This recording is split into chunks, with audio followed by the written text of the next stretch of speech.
Hello everyone, आप सभी का स्वागत है रियल ऑनलाइन संदेश में। दोस्तों, एक बहुत बड़ी खुशखबरी है। जो छात्र कक्षा 10वीं पास हैं और वो ITI करना चाहते हैं वे खुश हो जाएं, क्योंकि आपका इंतजार समाप्त हुआ। बिहार संयुक्त प्रवेश परीक्षा परिषद द्वारा ITI एग्जाम के रिगार्डिंग नोटिफिकेशन जारी कर दिया गया है। इस नोटिफिकेशन में 2024 में होने वाली ITI एग्जाम से संबंधित सारी जानकारी स्टेप बाय स्टेप दी गई है। जैसे रजिस्ट्रेशन डेट कब से कब तक है, लास्ट रजिस्ट्रेशन डेट कब तक है, उसके बाद अगर फॉर्म भरने में कुछ गलती हो गई है तो उसे सुधार कब तक कर सकते हैं। आप लोग इस वीडियो को शुरू से अंतिम तक जरूर देखें, ताकि इस वीडियो में दी जाने वाली सारी जानकारी आप लोग को अच्छे से समझ में आ सके। बिहार संयुक्त प्रवेश प्रतियोगिता परीक्षा परिषद के द्वारा यह नोटिफिकेशन जारी किया गया है, जिसका विज्ञापन संख्या है BCECEB ITI एक्ट 2024/01 दिनांक 6/4/2024, यानी कि 6 अप्रैल 2024 को इस नोटिफिकेशन को जारी कर दिया गया है। और इसका जो ऑफिशियल वेबसाइट है bceceboard.bihar.gov.in,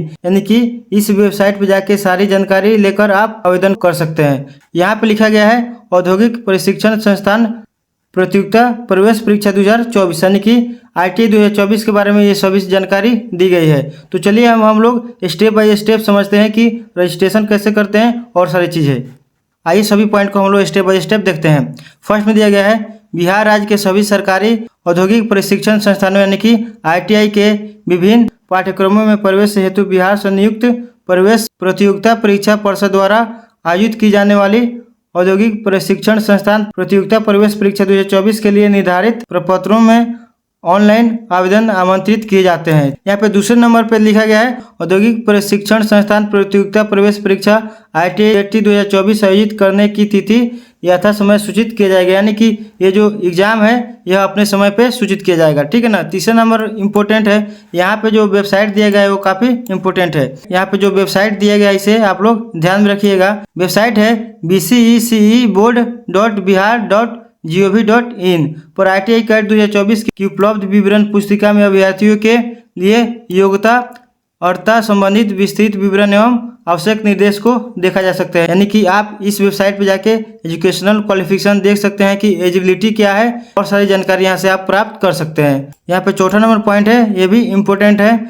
आवेदन प्रपत्र विवरण पुस्तिका परीक्षा शुल्क ITI कैट 2024 में सम्मिलित होने वाली अभ्यर्थी विवरण पुस्तिका परिषद की वेबसाइट, यहाँ पे वेबसाइट के नाम लिखा गया है जो बार बार यहाँ पे बताया भी जा रहा है कि क्या है bceceboard.bihar.gov.in से डाउनलोड कर प्राप्त कर सकते हैं। ऑनलाइन आवेदन भरने से हेतु अभ्यर्थी परिषद के उक्त वेबसाइट पर जाकर online application portal of ITI CAT 2024 link पर क्लिक कर अप्लाई ऑनलाइन बटन पर क्लिक करें।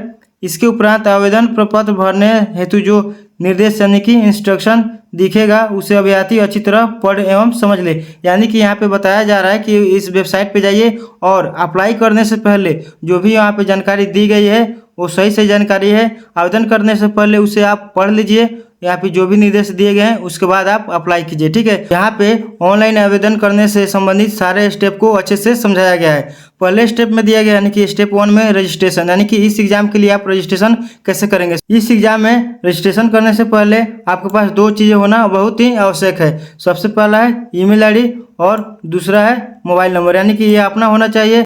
जब आप रजिस्ट्रेशन करने जाएंगे तो मोबाइल नंबर आपके पास होना चाहिए और आपके मोबाइल में ईमेल ID लॉगिन होना चाहिए। क्यों? क्योंकि इस पे आपका एक्टिवेशन कोड भेजा जाता है। एक्टिवेशन कोड भेजा जाता है वो किस लिए? क्योंकि आपके अकाउंट को एक्टिवेट करने के लिए।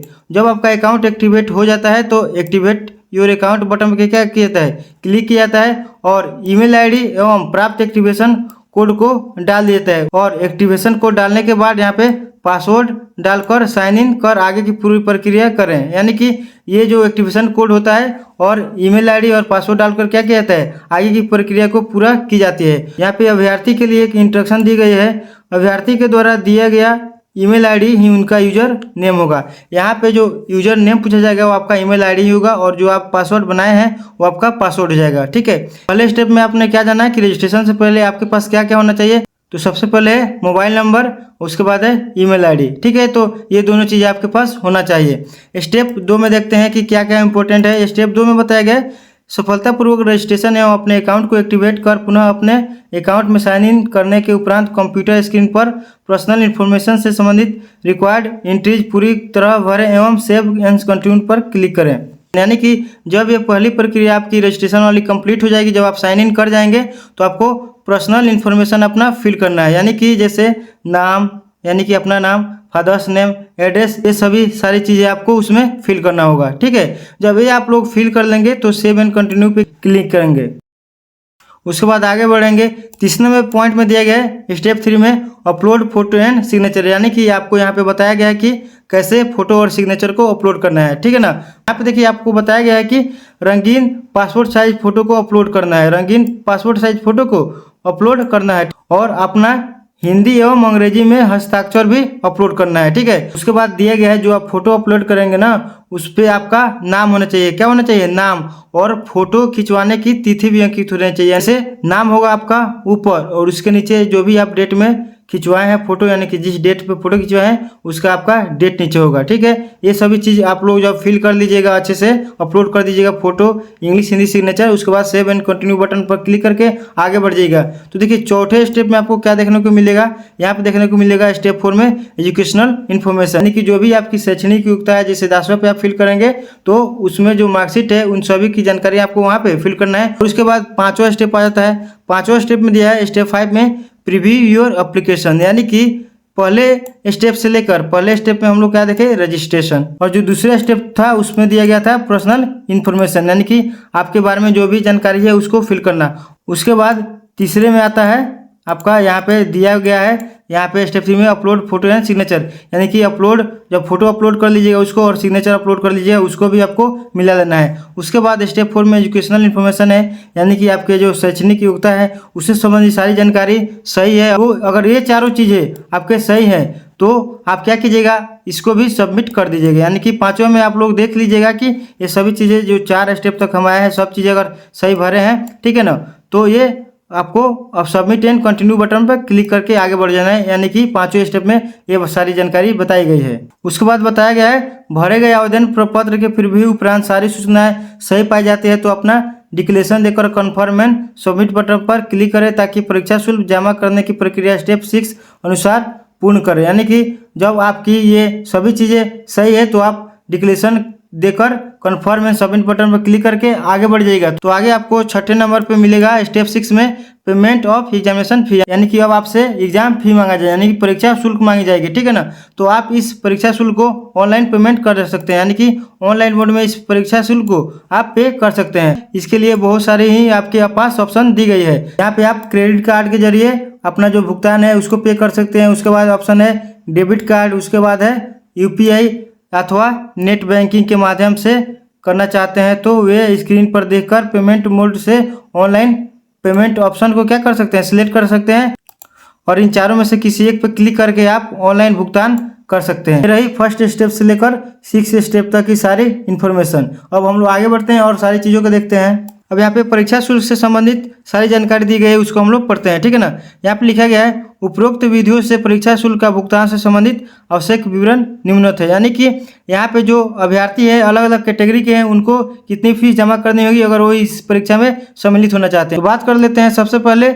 जनरल यानी कि समान कैटेगरी के बारे में। तो समान कैटेगरी में जितने अभ्यर्थी हैं उनको इस परीक्षा में शामिल होने के लिए कुल 750 रुपये की परीक्षा शुल्क भुगतान करनी होगी। ठीक है, उसके बाद आता है BC यानी कि बैकवर्ड कास्ट, जिसे हम लोग BC1 भी बोलते हैं, यानी कि पिछड़ा वर्ग। तो पिछड़ा वर्ग के लिए आपको कुल 750 रुपये ही राशि पेमेंट करनी होगी। उसके बाद आता है EBC यानी कि BC1 यानी कि अत्यंत पिछड़ा वर्ग में आते हैं, उनके लिए भी 750 रुपये की राशि यहाँ पे परीक्षा शुल्क के रूप में ली जा रही है। यानी कि तीनों कैटेगरी के लिए, यानी कि जनरल, BC एंड EBC, इन तीनों कैटेगरी के लिए कुल 750 रुपये की राशि परीक्षा शुल्क के रूप में रखी गई है। अब हम लोग बात करते हैं SC ST यानी कि SC यानी कि अनुसूचित जाति और ST यानी कि अनुसूचित जनजाति। तो देखिए जो SC हैं और ST हैं उनके लिए यहाँ पे काफ़ी राहत की बात है। उनके इकोनॉमिकल कंडीशन को ध्यान में रखते हुए यहाँ पे 100 रुपये की राशि परीक्षा शुल्क भुगतान करनी होगी अगर वो एग्जाम में सम्मिलित होना चाहते हैं तो। ठीक है, अब बात कर लेते हैं यहाँ पे विकलांग यानी कि डिसेबल्ड अभ्यर्थियों के लिए। तो यहाँ पे विकलांग यानी कि डिसेबल्ड अभ्यर्थियों के लिए कुल 430 रुपये की राशि यहाँ पे परीक्षा शुल्क के रूप में जमा करनी पड़ेगी। ठीक है, तो ये रही सभी कैटेगरियों के बारे में। यानी कि जनरल के लिए कितना है, तो जनरल के लिए आपका हो जाएगा 750 रुपये, BC के लिए 750, CBC के लिए 750। इन तीनों कैटेगरी के लिए समान है परीक्षा शुल्क। SC/ST के लिए समान है 100 रुपया और विकलांग के लिए 430 रुपया। समझ गए। देखिए यहाँ पे जो नोट में लिखा है वो आप लोगों को हम बता देते हैं, ठीक है। यहाँ पे ये लिखा गया है कि अगर आप लोग ऑनलाइन भुगतान करते हैं, ठीक है, और आपके खाते से पेमेंट कट जाता है लेकिन वहाँ पे आपको शो नहीं होता है, ठीक है, यानी कि पेमेंट जो होता है वो सक्सेसफुल नहीं होता है, ठीक है, यानी भुगतान विफल हो जाता है, तो उस केस में क्या कीजिएगा कि आप फॉर्म को छोड़ दीजिएगा। नहीं, आपको फॉर्म फिलअप करना है, ठीक है ना, और पैसा फिर से कटवाना है, पैसा फिर से कटवाना है। क्यों? यहाँ पे तो ये गलती है। नहीं, गलती कुछ भी नहीं है। यहाँ पे ना नेट यानी कि सर्वर फेल होने की वजह से कभी कभी ये एरर आ जाती है, तो आपको यहाँ पे घबराना नहीं है, आपको पेमेंट फिर से कर देना है अपने अकाउंट से। यहाँ पे लिखा गया है वांछित शुल्क का पुनः भुगतान करें, ठीक है ना। जब आप फिर से भुगतान कर दीजिएगा तो अभी आपका जो एप्लीकेशन है वो सबमिट माना जाएगा, ठीक है। अगर आप छोड़ दीजिएगा तो आधा अधूरा रह जाएगा, आपका यहाँ पे रजिस्ट्रेशन नहीं हो पाएगा और आप इस एग्जाम में नहीं बैठ पाइएगा। देखिए जो राशि आपके खाते से कट चुकी है यानी कि भुगतान विफल हो गया है वो कैसे आएगा, तो देखिए वहाँ पे लिखा गया है कि जो राशि है वो 6 से 7 कार्य दिवसों में आपके खाते में स्वतः यानी कि ऑटोमेटिक रिफंड हो जाएगी, यानी कि आ जाएगी, ठीक है। तो देखिए यहाँ पे अगर जिस खाते से आप पेमेंट किए हैं ना उसी खाते में आएगी। मान लीजिए आप साइबर कैफ में गए हैं तो जो पेमेंट साइबर कैफ वाले करेंगे, अगर फंसा है पेमेंट तो उनके खाते में ही जाएगा, ठीक है। अगर आप पेमेंट किए हैं तो आपके खाते में ही वो पेमेंट आ जाएगा, सही है। अगर पेमेंट से संबंधित कोई भी शिकायत करनी है तो आपको यहाँ पे एक ईमेल दिया गया है, इस ईमेल पे आप लोग मैसेज करके सारी जानकारी आप लोग इसे दे सकते हैं, यहाँ पे रिप्लाई आ जाएगा। यहाँ पे देखिए 7वें स्टेप में हम लोग देख लेते हैं कि यहाँ पे क्या दिया गया है। ओके, 7वें स्टेप यानी कि स्टेप नंबर 7 में दिया गया है download part A and part B. देखिए ये क्या है, पार्षद द्वारा निर्धारित तिथि एवं समय तक भुगतान करने के बाद अभ्यर्थी अपने द्वारा भरे गए आवेदन प्रपत्र की हार्ड कॉपी पार्ट ए एवं पार्ट बी डाउनलोड कर प्रिंट निकाल कर अपने पास सुरक्षित रख लें, क्योंकि उसमें आपके द्वारा भरी गई सारी प्रविष्टियां एवं पार्षद द्वारा उपलब्ध कराया गया रजिस्ट्रेशन नंबर होगा, जिसका उपयोग काउंसलिंग के समय भविष्य में आपके द्वारा किया जा सकता है। और नोट में यहाँ पे लिखा गया है जो आप डाउनलोड करेंगे यहाँ पे जो कॉपी वो कहीं भी भेजने की जरूरत नहीं है, यानी कि कोई कार्यालय में भेजने की जरूरत नहीं है। बी में लिखा गया है यहाँ पे कि जब आप एप्लीकेशन फॉर्म अप्लाई कर लेंगे, सबमिट कर लेंगे, तो उसमें कोई भी संशोधन यानी बदलाव नहीं कर सकते। सी में लिखा गया है अगर आप एक बार एप्लीकेशन फॉर्म भर देंगे और आप पैसा कटवा देंगे, ठीक है ना, एप्लीकेशन आपका सबमिट हो जाएगा, पैसा कट जाएगा, तो दोबारा अगर चाहिएगा कि हमारा फी रिफंड हो जाए तो नहीं होगा, ठीक है। डी में ये बताया गया है कि आप लोग अंतिम डेट की इंतजार ना करें, क्योंकि देखिए लास्ट के जो 2 से 3 दिन ऐसा होता है जब आपका रजिस्ट्रेशन डेट एंड होने वाला होता है ना, तो उसमें ना सर्वर थोड़ा एरर हो जाता है, चलता ही नहीं है। तो यही आयोग का कहना है कि पहले आप एप्लीकेशन को भर दे, आप अंतिम तिथि का इंतजार नहीं करें, नहीं तो आप घाटे में पड़ सकते हैं, इस जो वर्ष है आपका बर्बाद हो जाएगा। देखिए 5वें नंबर में भी काफ़ी इंपॉर्टेंट जानकारी दी गई है। इसके पहले पॉइंट में ये बताया गया है कि अगर आप लोग एप्लीकेशन फॉर्म भरते हैं, ठीक है ना, और सबमिट कर देते हैं, बाद में पता चलता है कि उसमें कुछ गलती हो गई है, कुछ त्रुटि हो गई, एरर हो गई है, तो आप उसे एडिट कर सकते हैं। कब? दिनांक 8/5/2024 से दिनांक 11/5/2024 तक, यानी कि इन 3 दिनों के बीच में आप लोग इसको फिर से फिलअप कर सकते हैं, आप लोग एडिट कर सकते हैं। 8 मई 2024 से लेकर 11 मई 2024 तक, इनके बीच आप लोग क्या कर सकते हैं, एडिट कर सकते हैं। ऑनलाइन एप्लीकेशन फॉर्म में सुधार एडिट केवल वैसे अभ्यर्थी ही कर सकते हैं जिन्होंने निर्धारित तिथि तक अपना ऑनलाइन एप्लीकेशन फॉर्म पूर्ण रूप से भरकर सफलतापूर्वक परीक्षा शुल्क जमा कर दिया गया, यानी कि उन्हीं का होगा जो आपका जो एप्लीकेशन का एंड डेट है उसके पहले, यानी कि पेमेंट वाला डेट है उसके पहले ही वो सारी प्रक्रिया को पूरा कर चुके हैं, पेमेंट भी कर चुके हैं और सभी चीज़ें निकलवा कर रख चुके हैं, ठीक है ना, तो उन्हीं का ये एक्सेप्ट होगा। ओके, और यहाँ पे लास्ट नंबर 3 में बताया गया आप लोग को ऑनलाइन एप्लीकेशन फॉर्म में सुधार करने के लिए क्या करना है, होम पेज पे जाना है, ठीक है ना, वहाँ पे क्या करना है, साइन इन के बटन पे ईमेल आईडी पासवर्ड डालकर सबमिट करना है और जो भी जानकारी आपको भरना होगा वो लॉगिन करके सबमिट और क्लिक कर दीजिएगा। आपके द्वारा दी गई जानकारी जो नई जानकारी है उसको क्या की जाएगी, अपडेट की जाएगी, ठीक है ना, और उसका भी आप लोग पुनः हार्ड कॉपी यानी कि पार्ट ए और पार्ट बी क्या कर ले, डाउनलोड कर प्रिंट कर अपने पास सुरक्षित रखें, क्योंकि ये जानकारी आपसे फिर से मांगी जाएगी, आपके फ्यूचर में काम आ सकता है। ओके, उसके बाद 6 नंबर वाले पॉइंट को हम लोग देखते हैं। यहाँ पे लिखा गया है ITI कैट 2024 से संबंधित महत्वपूर्ण तिथि है, यानी कि यहाँ पे सबसे पहले क्या बताया गया है, तो सबसे पहले बताया गया है ऑनलाइन रजिस्ट्रेशन स्टार्टिंग डेट, यानी आप इसके लिए आवेदन कब से कर सकते हैं। तो देखिए 7/4/2024 से आप आवेदन कर सकते हैं, यानी कि 7 अप्रैल 2024 से। और यहाँ पे दूसरे नंबर पे है ऑनलाइन रजिस्ट्रेशन क्लोजिंग डेट, यानी कि कब समाप्त हो जाएगी आपकी रजिस्ट्रेशन वाली डेट, तो वो है 5/5/2024, यानी कि 5 मई 2024 तक आप फॉर्म को भर सकते हैं। ओके, यहाँ पे लिखा गया तीसरे नंबर पे लास्ट डेट ऑफ पेमेंट, यानी कि आप पेमेंट कब तक कर सकते हैं, तो आप एप्लीकेशन का जो फी है वो भर सकते हैं 6/5/2024 11:59 पे, ठीक है, यानी कि रात तक आप 11:59 पर भर सकते हैं। कब तक, तो 6/5 यानी कि 6 मई 2024 तक। ओके, यहाँ पे उसके बाद बताया गया है online editing of application form, यानी कि आप इस फॉर्म को अगर गलती हो जाता है तो कब तक एडिट कर सकते हैं, तो 8/5/2024 से 11/5/2024 के बीच में इसको आप लोग एडिट कर सकते हैं। उसके बाद 5वें नंबर पर बताया गया है uploading of online admit card, यानी एडमिट कार्ड अपलोड होने की प्रक्रिया कब चालू होगी, तो होगी 28/5/2024 को, यानी कि आपके 28 तारीख को 5वें महीने यानी कि मई के महीने में जो आपका एडमिट कार्ड है वो अपलोड होने की प्रक्रिया चालू हो जाएगी। उसके बाद 6ठे नंबर पर लिखा गया है प्रपोज्ड डेट ऑफ एग्जामिनेशन, यानी कि जो आपकी एग्जाम की प्रस्तावित डेट है वो कब रखी गई है, तो रखी गई है 9/6/2024, यानी कि 9 जून 2024 को, ठीक है। तो यहाँ पे एग्जामिनेशन डेट भी दिया गया है, ठीक है। देखिए, ये आगे हो सकता है, कुछ कारण से डेट को आगे बढ़ाया जा सकता है, ये आपके आयोग के ऊपर है। तो जो डेट दिया गया है जरूर नहीं कि उसी डेट पे आपका एग्जाम हो, ठीक है। 7वें नंबर पर लिखा गया है अपूर्ण रूप से भरा गया ऑनलाइन आवेदन अस्वीकृत कर दिया जाएगा, यानी कि अगर आप लोग मान लीजिए कि फॉर्म भर रहे हैं और फाइनल सबमिट ही नहीं किए तो आपका क्या हो जाएगा, वो एप्लीकेशन रिजेक्ट हो जाएगा। फोटो गलत डाल दीजिएगा, सिग्नेचर गलत डाल दीजिएगा तो भी आपका एप्लीकेशन कैंसिल हो जाएगा, ठीक है। तो इन सभी चीज़ों को आप लोग ध्यान में रखिएगा।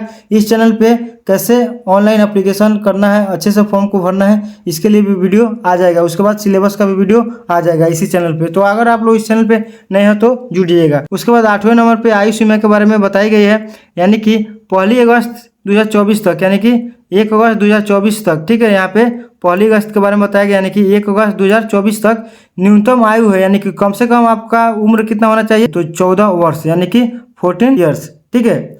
किंतु मैकेनिकल मोटर व्हीकल एवं मैकेनिकल ट्रैक्टर के लिए उक्त तिथि को न्यूनतम आयु 17 वर्ष होना आवश्यक है, यानी कि देखिए आपके जो ये 2 ट्रेड हैं इनको छोड़ाकर 14 वर्ष होना चाहिए, यानी कि कम से कम आपका आयु कितना होना चाहिए, 14 वर्ष, यानी कि 1 अगस्त तक। ओके, लेकिन ये जो 2 ट्रेड दिए गए हैं, यानी कि मैकेनिकल मोटर व्हीकल और मैकेनिकल ट्रैक्टर इसके लिए जो आपकी न्यूनतम आयु है वो होना चाहिए 17 वर्ष, ठीक है। यानी कि ये 2 ट्रेड के लिए थोड़ा सा हार्ड है ये मेहनत करने में, इसीलिए शायद ये 17 वर्ष रखा गया है, समझ गए। तो ये सारी चीज़ें रही आपकी ITI कैट 2024 से संबंधित जानकारी है। तो दोस्तों, अगर आप लोगों को वीडियो इन्फॉर्मेटिव लगी है तो प्लीज़ इस वीडियो को लाइक कीजिए, अपने दोस्तों के पास शेयर कीजिए, और आप लोग इस चैनल पे नए हैं तो प्लीज़ इस चैनल से जुड़ जाइए, क्योंकि इस चैनल पे ऐसे ही इन्फॉर्मेटिव वीडियो अपलोड की जाती है, उसे देखकर आप नॉलेज गेन कर सकते हैं। तो दोस्तों, मिलते हैं अगले वीडियो में, तब तक के लिए धन्यवाद, अपना ख्याल रखें।